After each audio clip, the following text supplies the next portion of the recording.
Salut à tous, j'espère que vous allez bien. Une fois de plus, c'est Alex. Les gars, une fois de plus, on va se retrouver dans ce tutoriel où on va continuer la suite de nos programmes. Il était question de savoir un peu comment prendre TradingView en main sur un téléphone, parce que très souvent, il y a des traders qui disent bah, je peux pas vraiment faire des analyses techniques sur un téléphone. Oh non, non, on peut vraiment le faire.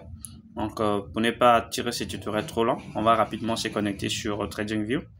Moi, j'en ai déjà téléchargé. Si vous n'avez pas encore l'application, allez-y le télécharger sur Play Store pour ceux qui sont sur Android, App Store pour ceux qui sont sur iPhone. Donc du coup, je vais cliquer rapidement sur l'application et ça va s'ouvrir. Si vous n'avez pas encore un compte, c'est pas compliqué, dites-moi en commentaire, je vais vous accompagner à le créer. C'est gratuit, à la version gratuite et payante. On avait déjà parlé de tout ça là. Donc du coup, arrivé ici, je vais cliquer sur graphique. En cliquant sur graphique, là, je suis sur euro-dollar en 5 minutes. Et à l'heure que je tourne ce tutoriel, il est 16h. Comme vous pouvez voir sur mon horloge, mais également là aussi, il est 16h. Bon, voilà. Du coup, je suis ici. Et pour se connecter sur la version de l'onglet paramètres, ce que vous allez faire, c'est cliquer sur ce petit crayon que vous voyez dessus là. En cliquant là-dessus, vous allez voir tous ces formats là.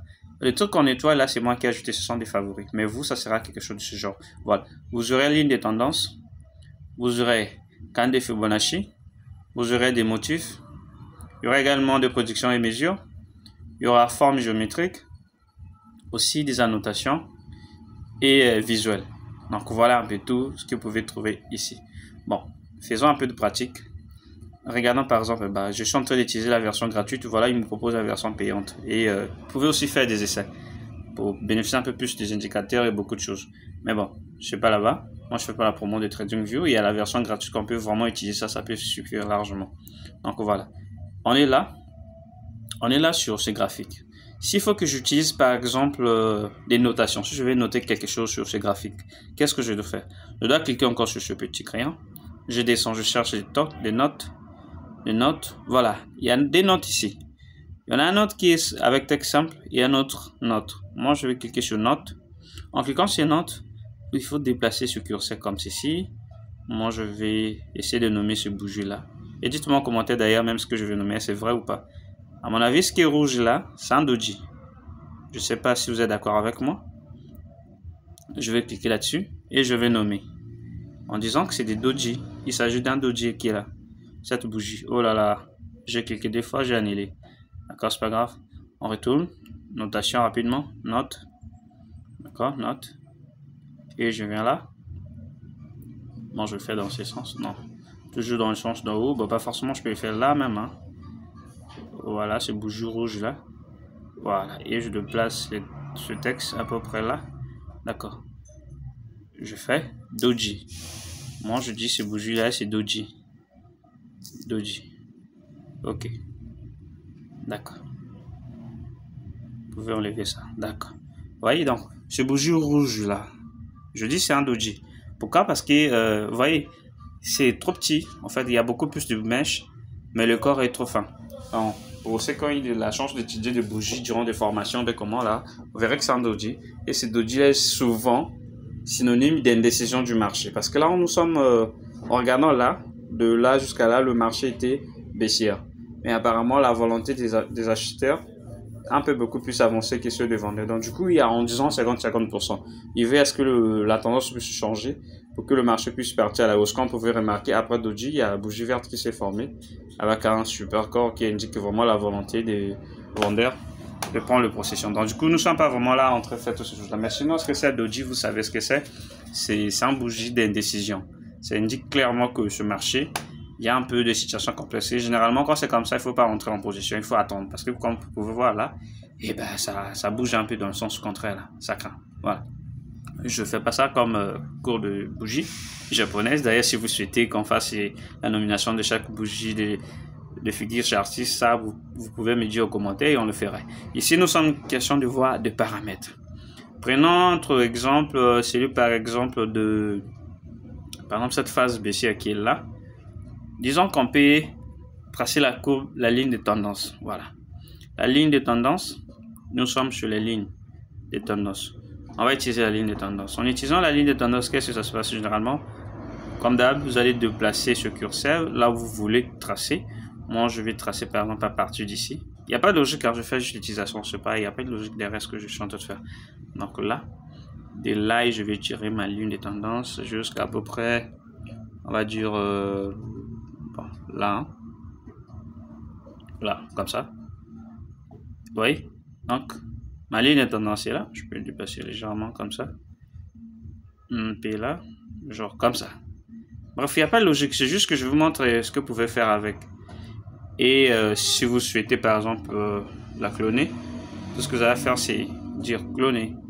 Et vous aurez quelque chose un peu comme ça. Bref, il n'y a pas de logique dans tout ce que je suis en train de faire. Tout ce que je suis en train de faire, c'est vous montrer comment, si vous avez besoin de ligne de tendance, si vous avez besoin de je ne sais quoi, de quoi, vous pouvez utiliser. Une fois de plus, je retourne là-dedans. Par exemple, faire des retracements Fibonacci. Je clique sur la retracement de Fibonacci.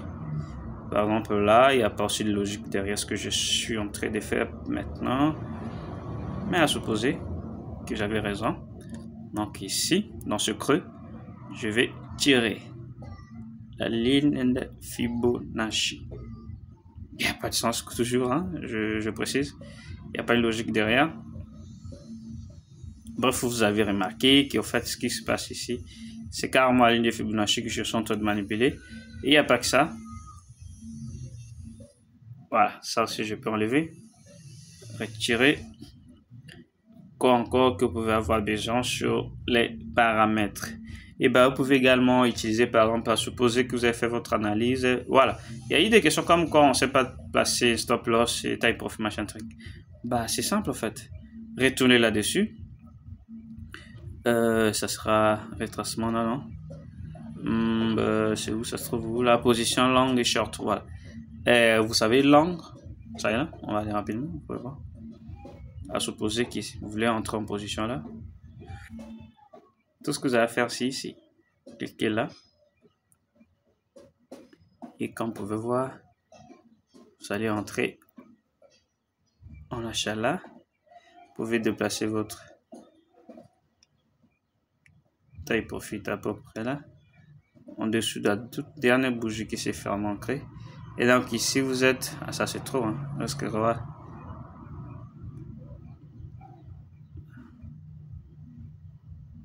On va aller sur un risque de 1 pour 3. D'accord.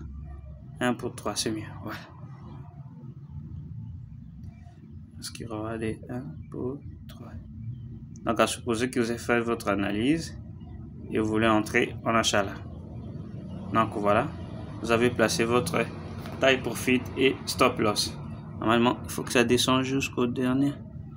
Jusqu'au dernier là, à peu près là, c'est bon. Non, c'est pas trop bon. Parce qu'il y a très souvent des gens qui se soucient beaucoup plus sur le taille profit, mais ils ne pensent pas trop au stop loss. Alors, toute dernière bougie, normalement, je suis censé... Bon, le placement de stop loss, ça dépend généralement de tout un chacun de nous. Ça, c'est moi qui ai fait ça comme ça. Mais vous pouvez le faire aussi autrement. Donc, voilà, là, je place un stop loss. Dans le cadre où je voulais vendre par rapport à la tendance haussière qui était là. Et si vous voulez faire les contraires, et ben, c'est simple, vous répartez. D'abord, je retire ça. C'est simple, vous répartez toujours là-bas. Et vous avez votre truc qui est là. Je suis où là? Position courte. J'étais à l'angle, je crois. Courte dans le sens où ça descendait là. Et que vous voulez faire l'inverse. Et bah, c'est simple en fait. Vous descendez à peu près à ses limites. Et un risque reward de... Qu'est-ce que je fais? Là, ouais. Par rapport au dernier bouge qui s'est formé. Là. On va aller sur un risque reward. Généralement, comme d'hab, on va risquer au moins 1 pour.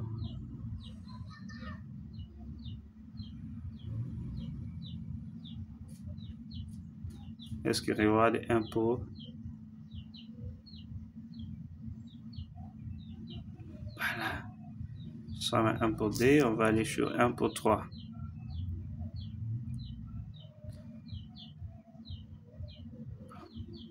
Moi, j'ai toujours voulu passer comme ça, hein, mais sinon, c'est comme vous voulez. Sinon, moi, je pense que c'est toujours stratégique de poser là. et elle est sur un risque reward de 1 pour 3.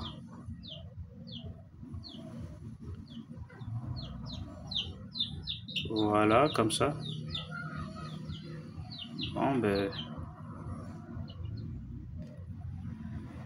Sinon, c'était en TP. Là, en fait.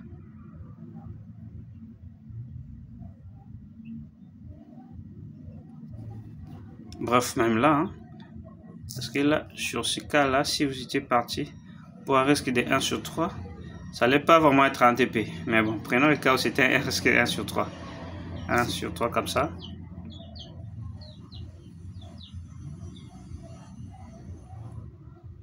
Un sur 3. Ça allait être en TP, tout compte fait. Ça allait être en TP. Donc voilà. C'est aussi une façon de poser un... Voilà, comme ça là. Voilà. Ça allait être en TP. Donc voilà. Au cas où c'était une question de la vente. Bref, c'est pas vraiment une question de comment mettre les stop loss, les tailles profit qui nous concerne ici. C'est juste que je suis en train de faire des simulations.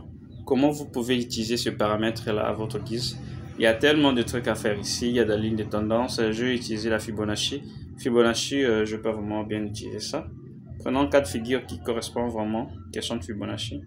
Par exemple, par rapport à ce dernier truc-là. Et on va faire le retracement de Fibonacci. Bah, c'est simple, hein. Vous venez par ce creux qui s'est formé là. Et vous tirez. Par rapport à votre analyse, bien sûr. Et ça n'allait pas marcher. Parce qu'il fallait que ça arrêtait au moins sur ce truc. Et bah, ça n'a pas marché aussi. Ça n'allait pas trop marcher. Bref, l'idée est là. L'idée est là. Tout ce que moi, je voulais vous montrer, en fait, c'est comment manipuler ces paramètres-là. Vous avez tout ce qu'il faut faire. Vous avez des pinceaux, vous avez des notes. Bref, tout quoi. Vous pouvez apprendre à manipuler ces outils-là et ça sera à votre analyse pour faire, à votre avantage, pardon, pour faire des analyses techniques et prendre des positions.